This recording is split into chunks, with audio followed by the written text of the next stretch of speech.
Hello, my name is Deborah Vanderwyk, and this is my analysis of the observation I did today. Today, November 12th at 11:30 a.m., I had the opportunity to observe Miss Kimberly Davies' ballet class for young children. Miss Kimberly, as she is called by her students, is a retired professional ballerina who loves teaching ballet. While she could easily be teaching at a private studio earning a lot more money, she told me that she prefers teaching at the Santa Clara Community Recreation Center, which gives all children, those with and without financial means, the opportunity to take high-quality ballet classes. Her students range from toddlers to dancers on point. She's been teaching at the CRC for over 10 years. In addition to teaching classes, she produces a version of the Nutcracker for the city of Santa Clara each holiday season featuring her dancers. Her studio is located on Kiley Boulevard in Santa Clara, and the phone number is 408-615-3140. Here's my observation. The class I observed was made up of 12 young girls, 2 assistants, and Miss Kimberly. The class began with simple stretches and moved right into bar work.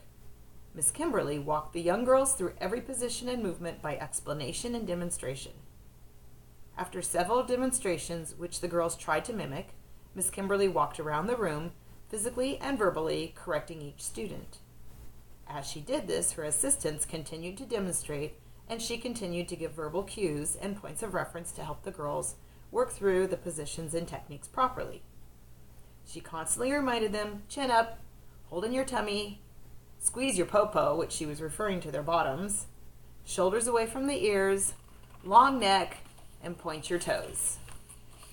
All of the while, she would physically demonstrate what she meant and adjust the dancers' legs, feet, and bodies to show them how it feels and what they should look like when they properly position themselves. While watching the girls try to position themselves, she would continue to change her cues and points of reference to help the young girls understand.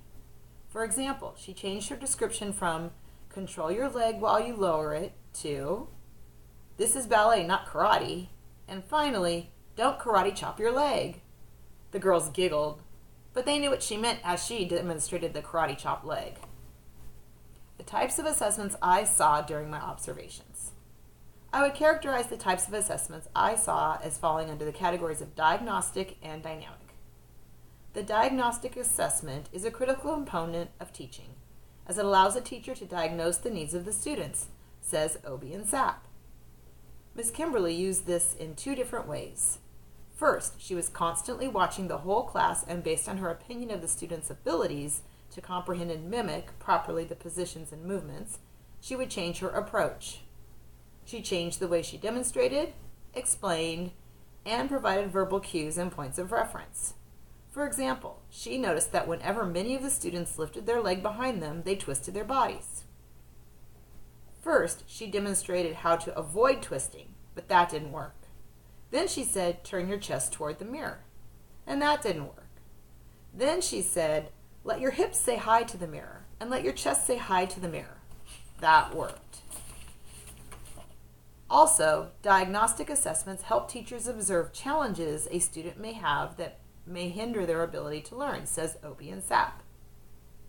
For example, while adjusting a young girl's legs, she noticed that the girl shows signs of hyperextension. She explained to the girl that she needs to focus harder on her body positions to compensate for the hyperextension, during which time she adjusted the little girl's body to show her what she meant. Miss Kimberly also informed the mother of this challenge. Miss Kimberly now knows and can adjust her teaching accordingly with this little girl. Miss Kimberly also uses dynamic assessment, which Obie and Sapp explain as an interactive approach involving a pre-test, intervention, and post-test. First, she conducted her pre-test by demonstrating and then asking the students to mimic.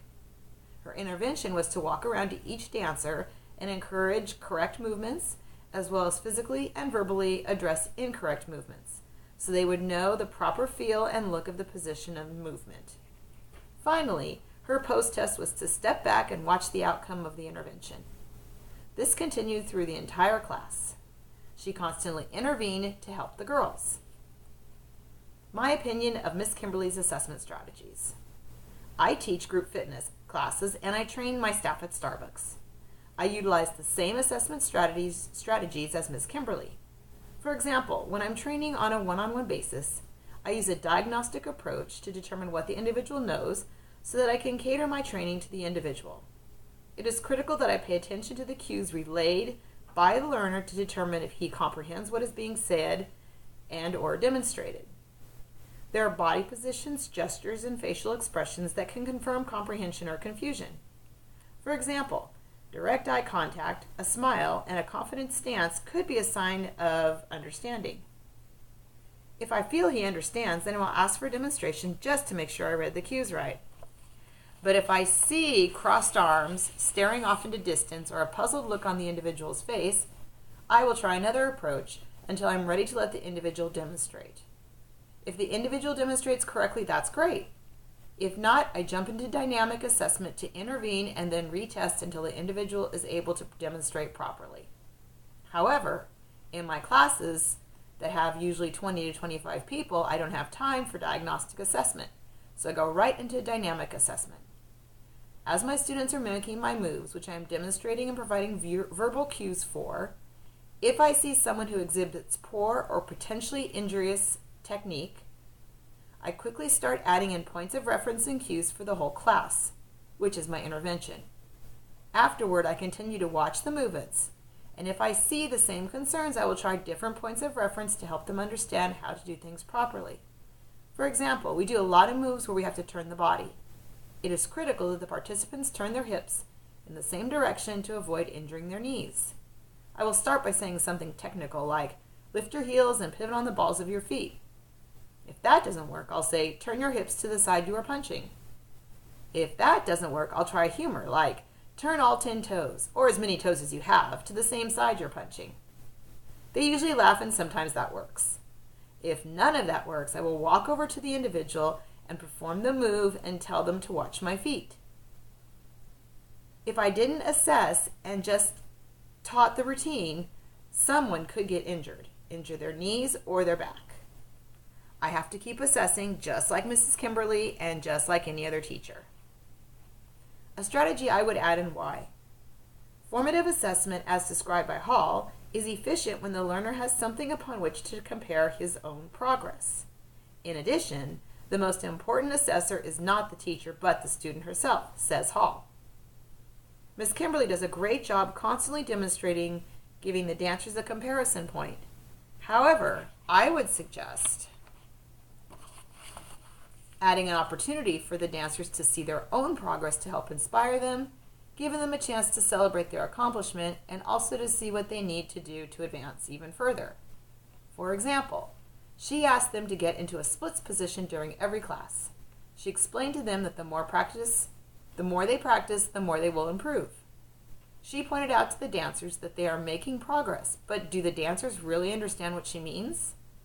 I would suggest she asked the parents to take a picture of their daughter on the first day of class doing the splits. If a parent does not have a phone that takes pictures, then Miss Kimberly can take a picture of that particular child. 3 weeks into class, Miss Kimberly can ask the parents to come into class and take another picture for comparison. The parents can show the pictures to their daughters so they can see their progress. 3 weeks later, they can do the same thing again.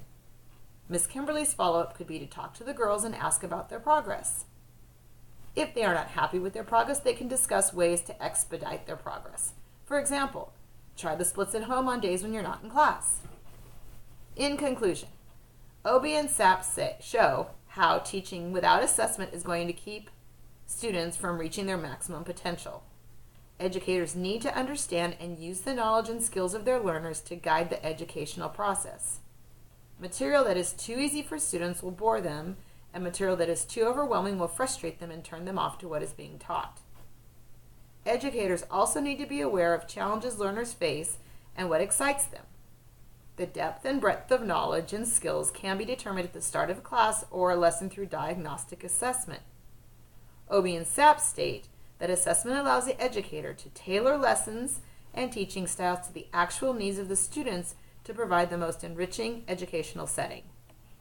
Dynamic assessment continues throughout as the educator uses the diagnostic assessment results to set the lesson and as the students engage in the lesson.